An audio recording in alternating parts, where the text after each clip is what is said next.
على أمور الدنيا والدين. والصلاة والسلام على سيدنا المرسلين وعلى آله وأصحابه ومن تبعهم بإحسان إلى يوم الدين. سبحانك لا علم لنا إلا ما علمتنا إنك أنت العليم الحكيم. قال رب اشرح لي صدري ويسر لي أمري واحلل عقدة من لساني يفقهوا قولي. اللهم اجعل صباحنا صباحا صالحين ومساءنا مساء الذاكرين وقلوبنا قلوب الخاشعين وبوأنا في جنة دار النعيم. أما بعد. Yang dihormati lagi dikasihi Fadil Tuan Imam, pegawai-pegawai masjid, pengurusi serta ahli jawatan kuasa, tuan-tuan guru, para alim ulama, para jemaah muslimin muslimat yang dirahmati oleh Allah Subhanahu wa taala.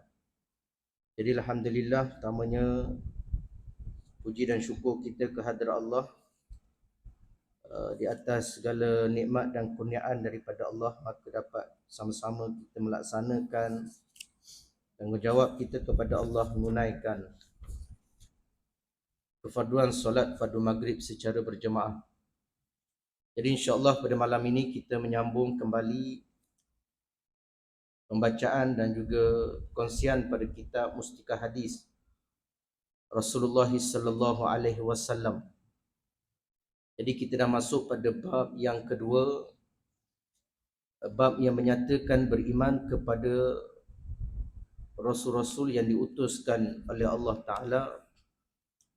Pertemuan yang lepas kita dah baca sebahagian daripada muqaddimah pada bab yang kedua, di mana Allah Subhanahu Wa Ta'ala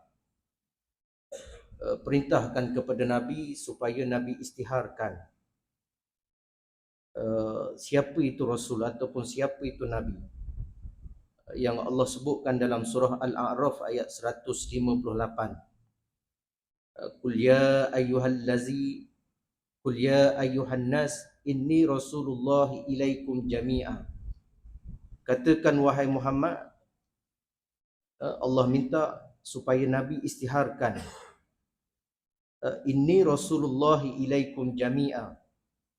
Sesungguhnya aku, yakni Nabi itu merupakan Rasul yang diutuskan oleh Allah Subhanahu Wa Taala kepada sekalian manusia. Kemudian juga kita telah sebutkan di antara hadis yang Nabi sebutkan bilangan para Rasul dan juga para Nabi yang wajib kita beriman seramai 25 orang. Adapun disebutkan dalam sebahagian hadis bilangan para Nabi itu adalah 124,000 orang. Dan juga bilangan para Rasul dalam hadis menyebutkan 313. Ada pandangan ulama menyebutkan 314 orang. Kerana dalam Al-Quran Allah Subhanahu Wa Taala menyebutkan warusulan qad qasasnahum alaihim warusulan lam naqsushum. Ada rasul-rasul yang kami kisahkan. Maknanya Allah ceritakan perihal kenabian, dakwah mereka dan juga kaum-kaum yang Allah utuskan kepada mereka. Dan sebahagian daripada Rasul Allah tak nyatakan, Allah tak sebutkan, tak ceritakan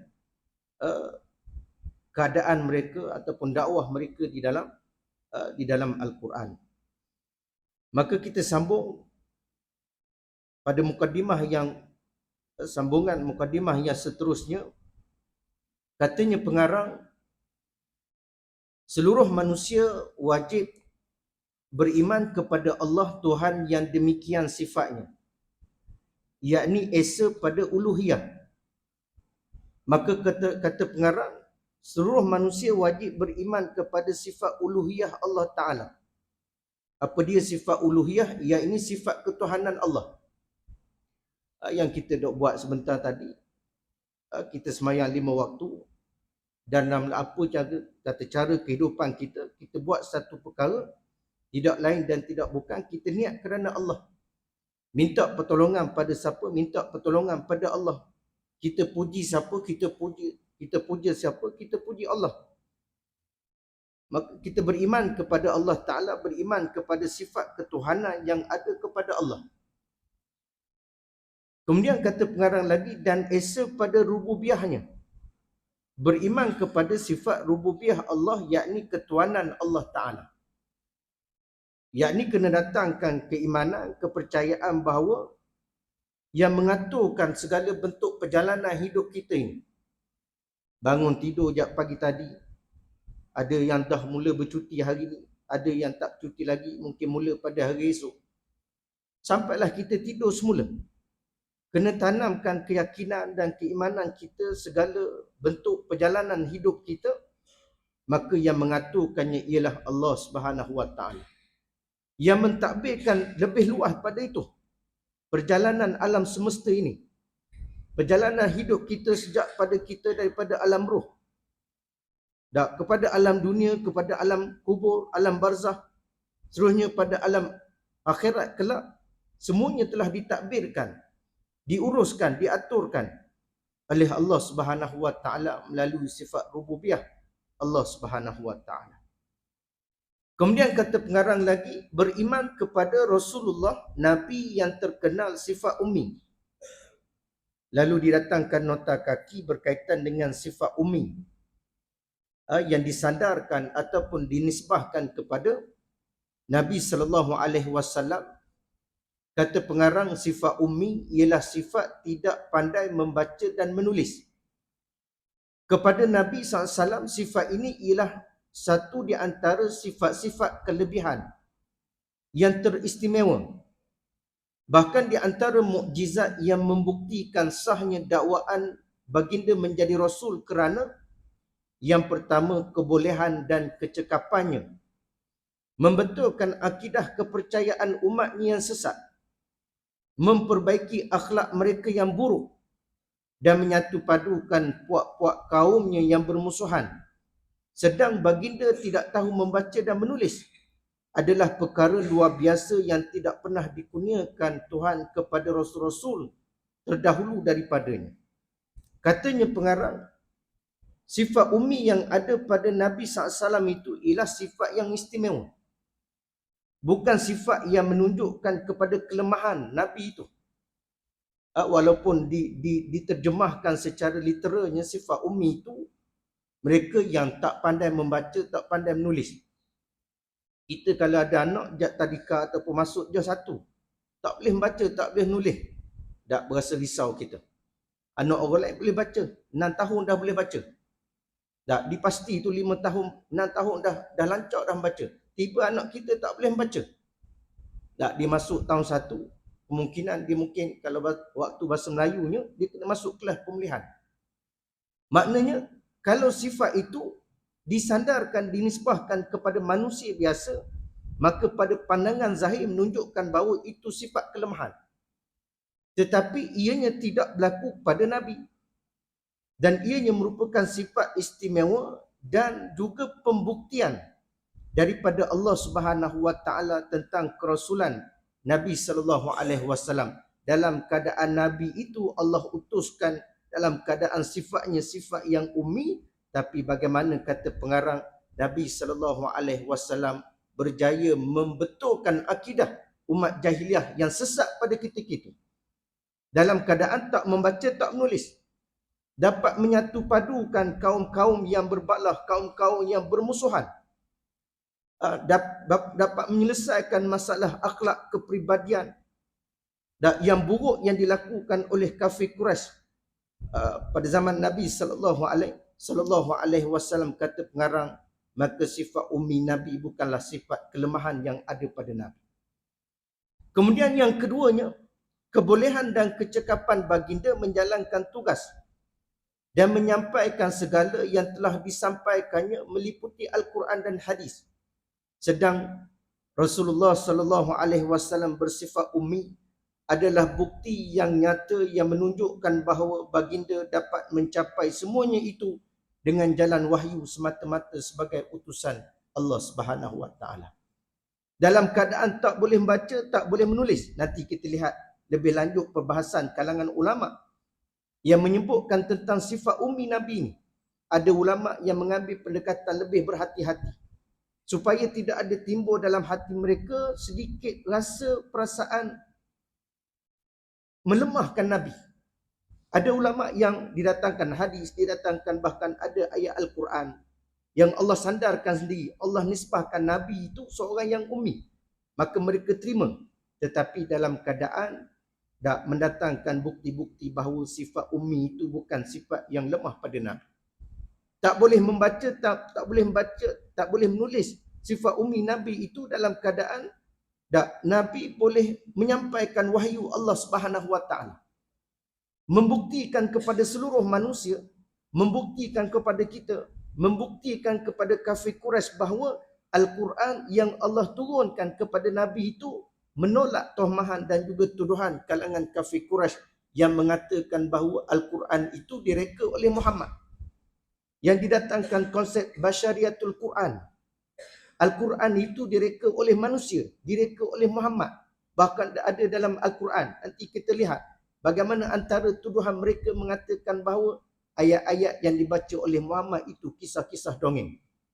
Hadut cerita pasal Fir'aun. Hadut cerita tentang Nabi-Nabi yang terdahulu. Tak betul ataupun tidak, kata mereka. Kemudian Muhammad perintahkan kepada sahabat-sahabat dia supaya ditulis pada lembaran. Atas kertas, maknanya kulit kayu, atas kulit binatang. Kemudian dibacakan kepada sahabat-sahabat bukratan wa asila, Allah sebut. Pada waktu pagi dan juga waktu petang. Dengan tujuan supaya sahabat-sahabat hafal. Ini kerja Muhammad ni. Ini semua benda dongeng belaka ni. Antara dakwaan mereka.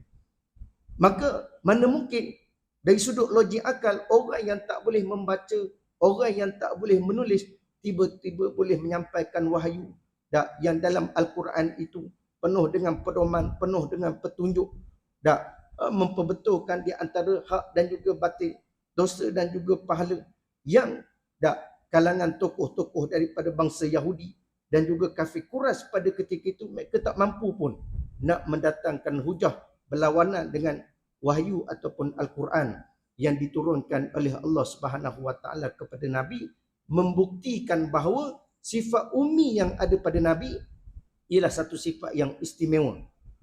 Sekaligus pembuktian tentang kerasulan Nabi SAW dan juga membuktikan bahawa Al-Quran itu bukan direka cipta oleh Nabi tetapi ianya datang daripada Allah Subhanahu Wa Taala. Maka antaranya kata ulama berkaitan dengan apa yang dimaksudkan dengan ummi ini. Kita bawakan antaranya pandangan Al-Qadi Iyad.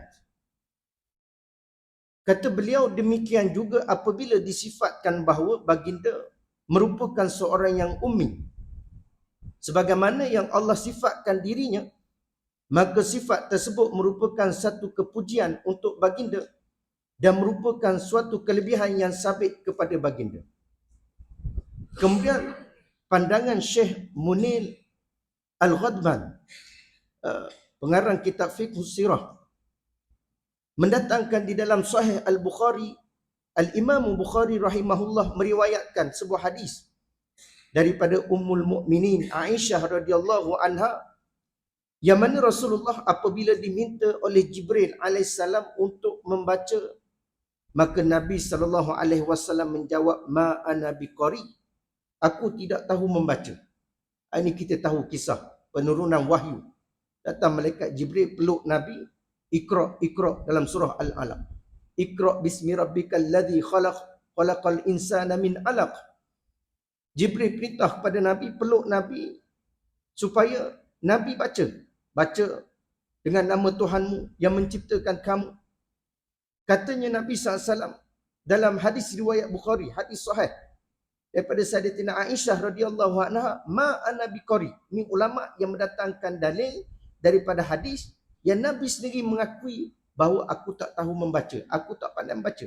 Ma ana biqari. Aku tak boleh nak baca. Kemudian pandangan daripada Syekh Al-Mufassir Mutawalli Sya'rawi, pengarang kitab Tafsir Sya'rawi, ulama di Mesir. Tak silap dah meninggal 30 tahun yang lepas. Tapi Syekh Sya'rawi ni hebat. dia punya haibah dia, kehebatan dia, walaupun dah meninggal 30 tahun. Waktu zaman belajar di sana pun dia pun dah tak ada dah, tahun awal tahun 2000, tahun 1999. Dah tak ada, dah meninggal dah.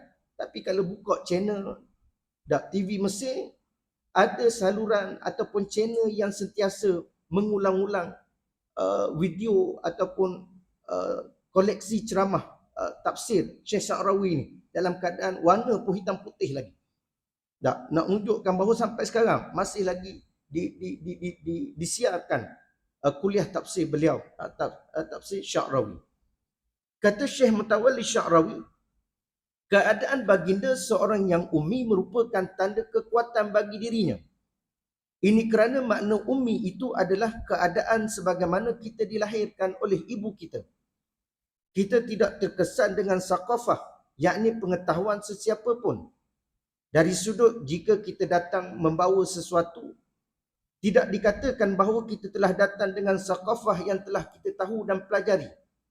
Maka jika sesuatu yang kita bawa itu merupakan sesuatu yang mempengaruhi akal dan teori, maka jelas bahawa ia datang dari atas langit. Apa maksud Syekh Mutawalli Sya'rawi?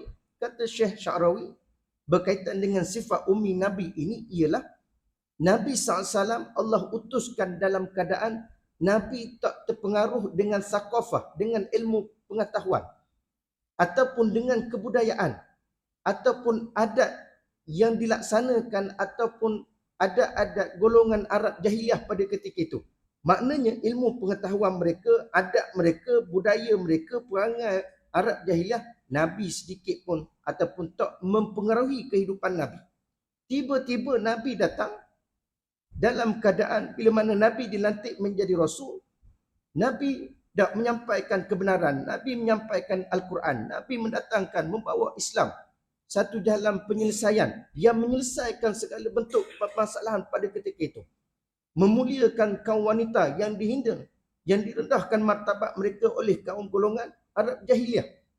Maka kata Syekh Sya'rawi, bahawa bila mana sesuatu itu datang dalam keadaan tidak ada saqafah, pengaruh ilmu pengetahuan, budaya, adat selain pada itu, maka setiap ilmu itu, wahyu itu semestinya datang daripada langit, yakni datang daripada Allah Subhanahu Wa Taala. Kalau kita nak bicara tentang perbahasan ulama tentang sifat ummi Nabi ni, dia panjang. Ada yang mengatakan bahawa Nabi tak boleh membaca waktu sebelum kerasulan Nabi. Ada pun selepas kerasulan Nabi, Nabi boleh membaca. Ada juga pandangan mengatakan sebenarnya Nabi boleh baca. Tak. Didatangkan antara pembuktian bila mana Nabi suruh Sayyidina Ali pada satu waktu dalam nak mengantar utusan kepada negara-negara ataupun raja-raja, tak, selain pada makna waktu mana Nabi berada di Madinah. Hantar utusan melalui surat. Nabi minta supaya Sayyidina Ali tulis utusan tersebut nak diutuskan kepada raja-raja yang masih belum beriman. Satu metod dakwah Nabi menghantar utusan dengan cara menyampaikan risalah. Kemudian Nabi pernah tegur Sayyidina Ali. Dalam tulisan itu ada sedikit kesalahan. Nabi tegur Sayyidina Ali, kata ulama, membuktikan bahawa Nabi sebenarnya pandai baca. Ini kalangan pandangan ulama. Walau bagaimanapun apa saja bentuk pandangan dan juga perbahasan ulama, ada yang menisbahkan sifat ummi itu pada Nabi, ada yang lebih berhati-hati tidak menisbahkannya, yang mengatakan ada yang berpegang pada ayat Allah Ta'ala, walladzi ba'atha fil ummiyin, dan dialah yang diutuskan kepada kaumnya yang ummi, kaumnya yang buta huruf, yang tak boleh membaca, tak boleh menulis. Tak, sekalipun demikian, tak, kalau kita berpegang dengan pandangan ulama yang menyandarkan sifat ummi ini pada Nabi, kita kena letakkan bahawa sifat ummi Nabi itu bukanlah sifat yang melemahkan Nabi. Bukanlah Nabi itu tidak bijak. Bukanlah Nabi itu tidak pandai. Kerana 4 sifat wajib Nabi: sidik, amanah, tabligh, fatanah. Fatanah itu ialah sifat bijaksana Nabi SAW. Bahkan kita sebutkan tadi, bila mana Nabi bawa Islam, kalangan golongan Yahudi, kalangan golongan kafir musyrik pada ketika itu, mereka tak mampu untuk nak berhujah dengan Nabi sallallahu alaihi wasallam. Dan bila kita baca, semalam cuti, semalam ke hari ni cuti, sempena Isra' Mi'raj, hari Khamis. kita baca mungkin dah ada kuliah jemputan menceritakan tentang perjalanan Isra Mi'raj Nabi. Dibacakan ayat yang pertama daripada surah Isra. Subhanalladzi asra bi'abdihi lailam minal masjidil haram ilal masjidil aqsa alladzi barakna haulahu linuriyahu min ayatina innahu huwas samiul basir. Kita tahu Allah letakkan pada permulaan ayat sebelum Allah ceritakan Allah memperjalankan hamba-Nya yakni Nabi SAW dari Masjidil Haram ke Baitul Maqdis, kemudian terus ke Sidratul Muntaha untuk menerima perintah solat. Allah letakkan perkataan subhanallazi. Di sana ada tafsiran kalangan ulama. Antaranya Syekh Muhammad Alawi Al-Makki. Dia menyebutkan antara yang pertama, bila Allah sebut subhanallazi, asal perkataan subhanallah. Subhanallah ni kalau kita tengok, bila kita sebut subhanallah ni, kita tengok perkara yang kita rasa kagum. Subhanallah, maha suci Allah. Yang kita akui hebatnya Allah. Apa saja bentuk peristiwa, mungkin berlakunya gerhana bulan ke gerhana matahari yang jarang-jarang kita lihat. Mungkin tengok bencana-bencana, tsunami dan sebagainya, kita sebut subhanallah. Maha suci Allah, hebatnya Allah Ta'ala. Kata ulama, bila mana menafsirkan subhanallazi ini, Allah mulakan dengan maha suci Allah. Sepatutnya bila mana kita dengar penceritaan ataupun kita baca kisah Isra Mi'raj ini, kita kena datangkan rasa takjub, rasa kagum, rasa Allahu Akbar, hebatnya Allah Ta'ala. Ini hak kita bimbang ni, kadang-kadang kita setiap tahun duk berceramah, duk bertazkirah, kita dengar, kita baca tentang kisah Isra Mi'raj. Kadang-kadang rasa takjub itu dah tak ada dah dalam diri kita. Rasa macam kisah-kisah biasa je, boleh baca mana-mana je. Kita tak datangkan perasaan yang demikian. Sepatutnya orang yang beriman, Allah sebut wajilat fi qulubihim, wajilat qulubuhum. Bila dia baca Al-Quran, dia baca kisah-kisah dalam Al-Quran, gentar hati dia. Rasa gementar. Kata ulama, antara maksud bila mana Allah datangkan perkataan subhanallazi, maha suci Allah Ta'ala, bila kita dengar kisah Isra Mi'raj, mendatangkan rasa kagum, rasa takjub kita dengan kekuasaan yang ada pada Allah Subhanahu Wa Ta'ala. Para mufassirin yang lain menyebutkan bahawa antara maksud Allah datangkan subhanallazi itu, maha suci Allah itu, Allah nak beritahu awal-awal lagi. Allah dah tahu dah bila mana Nabi SAW menyampaikan, Nabi sampai balik semula. Bila Nabi sampaikan cerita Isra dan Mi'raj, berapa ramai orang yang tak beriman. Hak dah beriman pada Nabi pun sebahagian daripada mereka masih ada rasa ragu-ragu. Melainkan Sayyidina Abu Bakar As-Siddiq, yang apa saja datang pada Nabi, dia membenarkan kata-kata Nabi sallallahu alaihi wasallam. Maka kata ulama, Allah dah sediakan jawapan bagi orang-orang yang ingkar dengan mukjizat yang Allah kurniakan pada Nabi dalam peristiwa Isra dan Mi'raj. Kerana Allah sebut subhanallazi, maha suci Allah daripada segala bentuk kelemahan dan juga daripada segala bentuk kekurangan.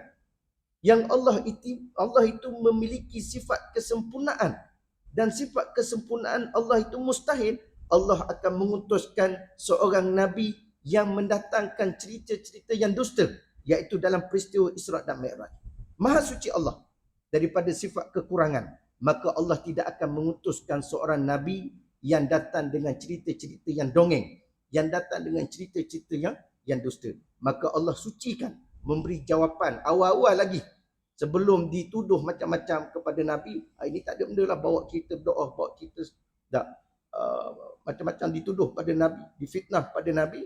Bila mana Nabi SAW mendatangkan ataupun mencerita tentang peristiwa yang berlaku kepada Nabi SAW. Dan inilah perangai, inilah keadaan dan inilah sifat musuh-musuh Islam yang sentiasa mencari jalan mendatangkan tasykik, keraguan, tomahan dan tuduhan, bukan saja pada batang tubuh Nabi, bahkan kepada Al-Quran.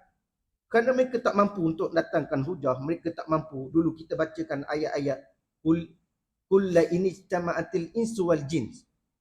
Sekalipun kamu datangkan gabungkan kekuatan di antara jin dan juga manusia. Bangsa jin dan juga manusia, ala ayyatu bimithli hadzal Quran. Untuk kamu datangkan seumpama dengan Al-Quran ini. Datang contoh Al-Quran, dah tak percaya sangat. Dah tolak sangat apa yang ada dalam Quran. Tolak hukum-hukum dalam Al-Quran. Tak nak beriman dengan Al-Quran. Tak nak beriman dengan perintah hukum-hukum Allah Ta'ala. Hai kamu datangkan. Kamu tak mampu dah. Kamu bergabung dengan jin, bangsa jin. Untuk kamu datangkan seumpama daripada Al-Quran. Maka kata Allah Ta'ala, nescaya kamu tak mampu. Allah cabar satu surah, satu senaskah Al-Quran. Kemudian cabaran Allah Ta'ala lagi. Seumpama datangkan, kalau tak mampu satu buku Al-Quran, datangkan 10 surah daripada Al-Quran. Tak mampu juga, datangkan satu surah seumpama Al-Quran. Berulang kali Allah cabar ni golongan orang yang tak nak beriman dengan Al-Quran. Menunjukkan kebencian dan kemurkaan Allah Ta'ala kepada orang yang tak nak beriman terhadap isi kandungan Al-Quran. Yang kita sebutkan pada awal tadi, kalangan mereka akan buat apa saja bentuk tuduhan. Mereka katakan Quran ni cerita-cerita dongeng. Bahkan Allah rakamkan dalam Al-Quran. Kata Allah Ta'ala dalam surah Al-Furqan ayat yang kelima. Wa qalu asatirul awwalina tatabaha fahiya tumla alaihi bukratan wa asila. Yang kita sebutkan tadi dalam Al-Quran, Allah ceritakan bukan saja berkaitan dengan pedoman, petunjuk. Bahkan Allah ceritakan tentang kisah umat-umat yang terdahulu yang sepatutnya menjadi pengajaran kepada kamu. Baik orang yang beriman, baik orang yang tak beriman. Supaya dalam hati kita ni bila kita melakukan sesuatu kita ingat. Dan umat-umat yang terdahulu, mereka yang beriman pada Allah, ini ganjaran, ini balasan. Mereka yang ingkar kepada Allah, ini akibatnya. Tapi kata mereka, waqalu asatirul awwalin. Ini hanyalah asatir, cerita-cerita dongeng. Al-awwalin, orang-orang yang terdahulu. Yang dikumpulkan oleh Muhammad, cerita-cerita tersebut. Ambil sikit sini, ambil kisah ni sikit. Kemudian katanya mereka, diperintahkan, Muhammad ni perintah pada sahabat-sahabat dia supaya tulis. Atas kulit kayu, atas maknanya kulit binatang. Kemudian dibacakan bukratan wa asila, dibacakan Quran itu, cerita dongeng itu setiap pagi dan juga bukrah pagi wa asila dan juga waktu petang. Dengan tujuan supaya sahabat-sahabat ni, sahabat-sahabat Muhammad ni hafal cerita-cerita dongeng, cerita-cerita doa dia. Maka Allah nafikan. Kata Allah Ta'ala, Al-Quran ni merupakan satu kitab yang mengandungi pengajaran, yang mengandungi pedoman, yang mengandungi petunjuk kepada manusia.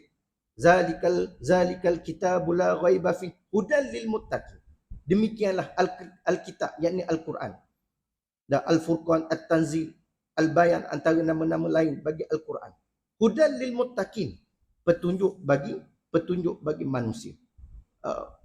Maka kalau kita lihat, banyak lagi bukti-bukti, bahkan kajian-kajian saintis daripada barat yang mereka temui pada akhir-akhir awal 1900, penghujung 1800.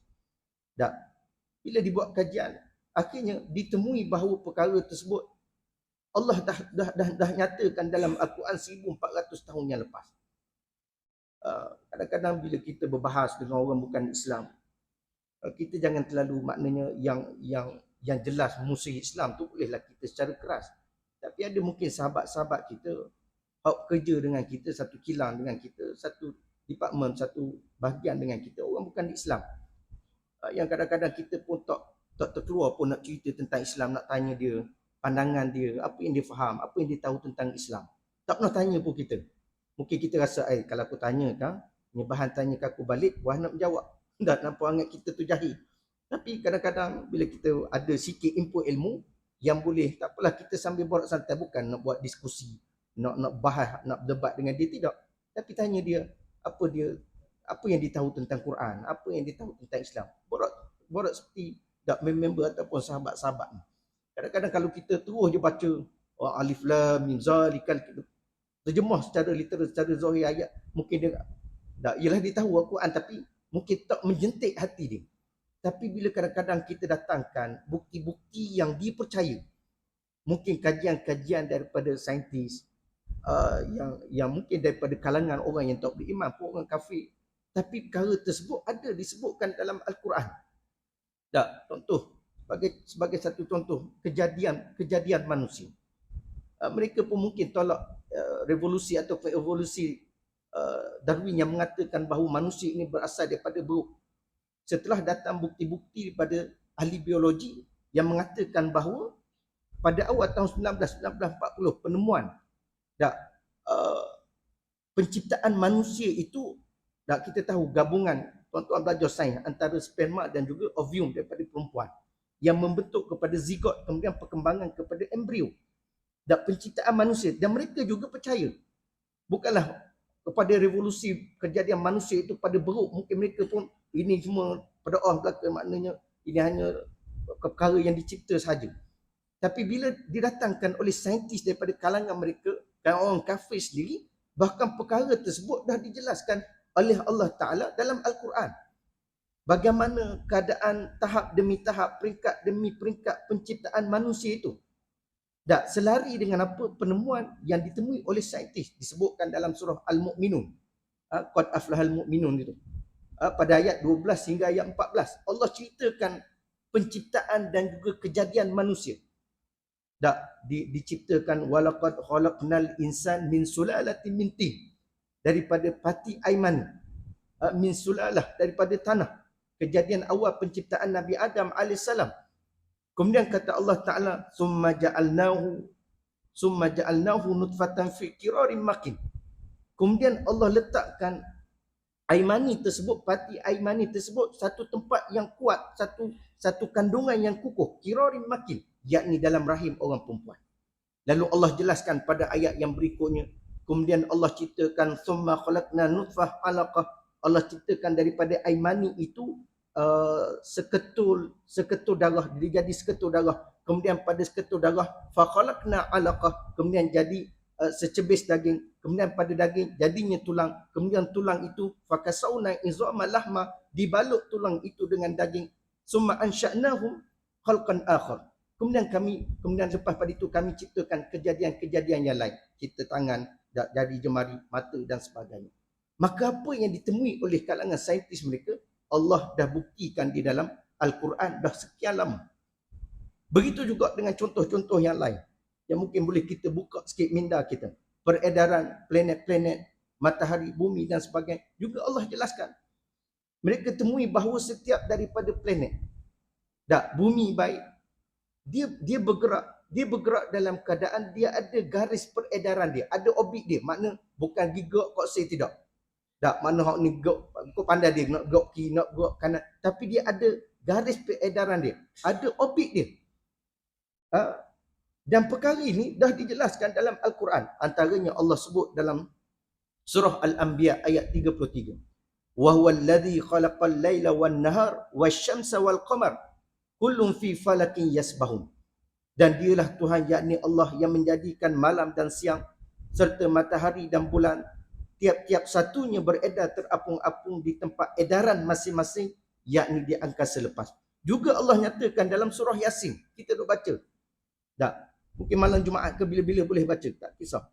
Ayat yang ke-38, wasyamsu tajri limustaqarril laha zalika taqdirul azizil alim. Kita hafal ayat ini. Kata Allah Subhanahu wa taala, dan matahari itu dia berjalan pada peredaran dia. Dan ini yang ditemui oleh saintis mereka, dah dibenarkan dalam Al-Quran. Banyak lagi contoh-contoh yang lain. Antaranya bila Allah ceritakan tentang kehebatan besi yang Allah ciptakan. Mereka menemui bahawa besi ni, logam besi ni ditemui, kata mereka struktur besi itu bukan daripada berlakunya proses yang berlaku dalam perut bumi, tidak. Tapi dia adalah datang daripada bintang-bintang di angkasa lepas. Bila kita buka Al-Quran, Allah sebut dalam surah Al-Hadid, surah besi, ayat yang ke-25. Ini ulama bahas ni. Bila Allah guna wa anzalnal hadid fihi ba'san syadidan wa manafi'un linnas. Kata Allah Subhanahu wa taala, dan kami menurunkan besi. Allah tak kata wa ukhrijna, dan kami keluarkan besi daripada perut bumi. Tapi Allah guna wa anzalnal hadid. Anzalna tu maksudnya diturunkan. Asal perkataan daripada nazala, turun. Nazala ni bila kita terjemah secara harfiah, bermakna adalah satu perkara yang diturun, dia jatuh daripada atas turun ke bawah. Maknanya struktur besi yang ada di perut bumi ni yang kata Allah wa manafi'ul linnas, dan besi itu menjadi manfaat pada manusia. Kata Allah Subhanahu taala wa anzalnal hadid, besi itu kami turunkan. Dan kajian mereka menunjukkan bahawa ada letupan yang berlaku pada satu ketika bintang-bintang yang ada di angkasa lepas, yang daripada hasil letupan itu akhirnya turun ke bumi, dan dia berlaku proses yang akhirnya membentuk kepada besi berdasarkan kepada ayat Allah Ta'ala bila mana Allah gunakan wa anzalna, dan Allah turunkan besi. Selari dengan penemuan yang ditemui oleh kalangan saintis mereka. Begitu juga dengan penciptaan cap jari. Juga Allah sebutkan dalam Al-Quran ni, cap jari ni, berapa bilion manusia ada dalam bumi, tapi satu pun tak ada yang sama kalangan cap jari mereka. Kalau rumah kita kena pecah masuk, tuan-tuan mungkin ada pengalaman, saya pun ada pengalaman juga, rumah kena pecah masuk, kita report polis datang, tak disembur-sebut di kita tak tahu benda bahan sebut kimia dia, sapu-sapu untuk cari cap jari tu. Sebab tu kalau rumah kena pecah masuk, kita jangan lorat nak kemas dulu. Tak, duk cari mana harta-harta karun kita, barang-barang kemas ke, biarlah dulu dah. Panggil polis dulu, takut campur cap jari kita situ. Biasanya polis nasihat gitulah. Dia datang itu serbuk dia kan sapu-sapu sikit pada cermin, jumpa cap jari. Begitu juga kita nak buat pendaftaran apa semua, tak kebanyakan menggunakan cap jari. Bila mana Allah sebutkan dalam surah Al-Qiyamah, ayat yang ketiga dan juga ayat yang keempat, dan antara asbabun nuzul ayat ini, Allah sebut ayahsabunal insanu allan najma'a izamah bala qadirina ala an nusawwiya banana. Kata Allah Ta'ala, patutkah manusia menyangka bahawa kami tidak akan dapat mengumpulkan tulang-tulang dan menghidupkan mereka semula? Bukan sebagaimana yang disangkakan, bahkan kami berkuasa menyusun dengan sempurna segala tulang dan juga jarinya. Kata ulama, termasuklah jalur-jalur yang ada pada ibu jari. Asbabun nuzul, sebab turun ayat ini, bila mana salah seorang daripada orang kafir Quraisy, dia datang persoalkan Nabi. Yang Nabi datang cerita tentang hari kebangkitan, adanya hari kiamat, adanya syurga dan juga neraka. Bila orang mati dibangkitkan semula. Katanya pada Nabi, hai Muhammad, tak, mana mungkin Tuhan kamu dapat mengembalikan orang yang dah mungkin 1000 tahun dah mati. Dah hancur dah jadi tanah, hancur lebur dah jadi debu. Mana mungkin ada kuasa yang boleh mengembalikan tulang-tulang yang telah hancur akhirnya menjadi keadaan anggota yang sempurna. Lalu Allah turunkan surah Al-Qiyamah ayat 3 dan ayat 3 dan 4. Patutkah manusia menyangka bahawa kami tak mampu untuk mengumpulkan tulang-tulang mereka? Kata Allah Ta'ala, bala qadirina ala an nusawwiya banana. Bahkan bukan sahaja tulang-tulang yang besar, tulang rusuk, kaki dan sebagainya, Allah mampu untuk kumpulkan bahkan jari jemari kamu. Kata kalangan mufassirin, termasuklah garisan-garisan yang ada pada ibu jari kita ini. Yang berlainan setiap daripada kalangan manusia, yang memudahkan urusan hidup manusia dalam nak mencari bukti-bukti tertentu, dalam nak membezakan di antara identiti di antara satu sama lain, seorang yang ni dengan seorang yang ini. Allah tempelak kalangan tuduhan-tuduhan yang mengatakan tidak ada kemampuan bagi Allah Ta'ala untuk menghidupkan kembali manusia setelah Allah mematikan mereka. Kata Allah Subhanahu Wa Ta'ala, itu kemampuan Allah Ta'ala. Bukan saja rangka-rangka kamu yang besar, kalangan tulang-tulang kamu, bahkan sehingga jari jemari kamu, bahkan sehingga garisan-garisan yang ada pada cop jari ini, Allah mampu untuk kembalikan. Maka antara bukti-bukti bila didatangkan dan bila kita baca dan kita fahami, mungkin kita boleh ceritakan kepada sahabat-sahabat kita pada kalangan non-Muslim, sedikit sebanyak boleh puan-puan mereka berfikir. Mereka mungkin boleh buat kajian pada itu. Boleh kita tambahkan lagi input-input ilmu kepada mereka. Maka demikianlah kalangan ataupun sebahagian daripada tuduhan-tuduhan dan juga tomahan kepada Nabi SAW. Akhirnya kata Nabi SAW, wallazi nafsu Muhammadin biyadih la yasma'u bi ahadun min hazil ummah yahudiyyun wala nasraniyun thumma yamutu walam yu'min billazi ursiltu bih illa kana min ashabin nar. Akhirnya kata Nabi SAW, demi Tuhan yang diri Muhammad dalam kekuasaannya, tidak ada seorang pun daripada umat manusia ini, sama ada Yahudi atau Nasrani, yang mendengar akan perihalku menjadi utusan Allah, kemudian ia mati sedang ia tidak beriman dengan agama Islam yang aku diutuskan membawanya, melainkan menjadilah ia daripada ahli neraka. Kata Nabi, barang siapa yang sampai kepada mereka risalah Nabi itu, perutusan Nabi itu, dan mereka tak nak beriman, sekalipun kalangan Yahudi dan juga Nasrani, yang mungkin kata mereka, hey, kami tak beriman dengan Muhammad je, kami tak percaya pada Quran je, kami percaya pada Isa, kami percaya pada Musa, kami beriman dengan Injil, kami beriman dengan Taurat.